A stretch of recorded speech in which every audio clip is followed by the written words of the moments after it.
And so many of the professors are there.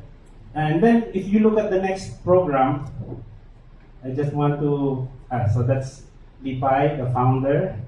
Next slide. Yeah, this one, well, it's difficult to read, but I'd like you to look at that cello section.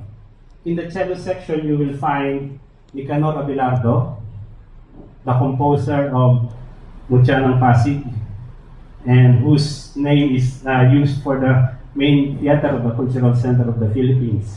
And then you also have, in the cello section, in the second column, Antonio Molina, another very, very important Filipino composers. So they're both in the cello section. So our cellists, you have big shoes to fill. And then, before we proceed, so we go back to the 1926 program. As I mentioned, we'll play the Leonore Overture. But today, I'd like to give a special treat by playing this piece by Brahms, Longing at Rest, for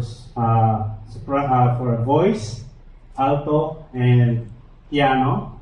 And that will be our first presentation today. So we're very happy that we have with us mezzo-soprano Michelle Mariposa, pianist Gabriel Pagirigan, and the violist Chalmers Bersaba.